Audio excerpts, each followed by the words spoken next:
This is a response to Martin J. Willett, his video Race Surrealists, so on the subject of so-called race realism.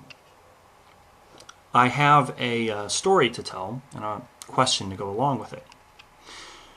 Now, I am a teacher currently living in South Korea. I teach English to school kids, elementary and middle school. And the other day, I had a student who, while I was giving a lesson, she was looking at me very intently. And at one point, as I'm talking, she interrupts and she says, "Teacher, your face."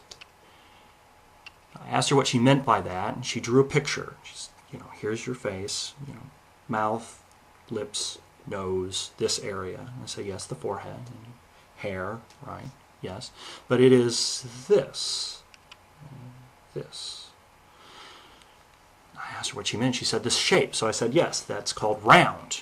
She was pointing out on her picture. It goes from here to here. Round. She says, yes, but why? My face is like this. Now that's a very good observation for a child to make. She has a flat face. Koreans have flat faces compared to Caucasians, European descent. She saw the difference, what you would call the racial difference between her and I. She asked me why. Now this is a 6th grader.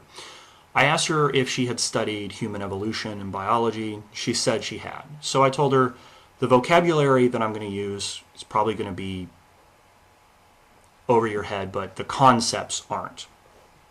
And so I explained to her, over the past 500,000 years, in various areas in the world, human populations were isolated and developed adaptations to their environment. And so you see things like the epicanthic folds, the extra fat stored in Asian eyes that makes their eyes appear different. You see different hues in skin. But you also see differences such as different facial structures. Some people have very prominent brow lines, or differences in foreheads or jaws. Some people's jaws go farther forward or back or are smaller. Some people have more body hair and so forth. And so I told her the origin of these phenotypical variations is adaptation to environment.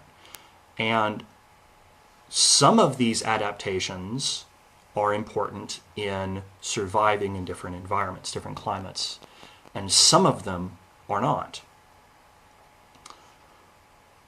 But they don't really mean anything. They don't really matter in terms of being human.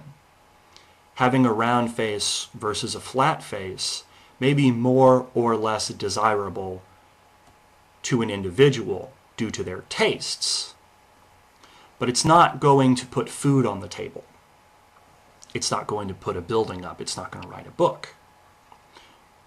So while she sees these differences, and it's important that she does, it's also important that she realize they're not really worth anything. Now, is that surreal? Is that wrong? Should I have been telling her that she's likely to be more intelligent than I am because she's an Asian and I'm white? And that while she will see a slight gain of intelligence versus other white children, she can rest sure in the knowledge that she's vastly superior to black children. Is that what you're asking for here, Martin? Are those the racial differences that we should be pointing out to kids? Or should the message be what my message was, what it will continue to be? Just because you see differences, that really doesn't matter.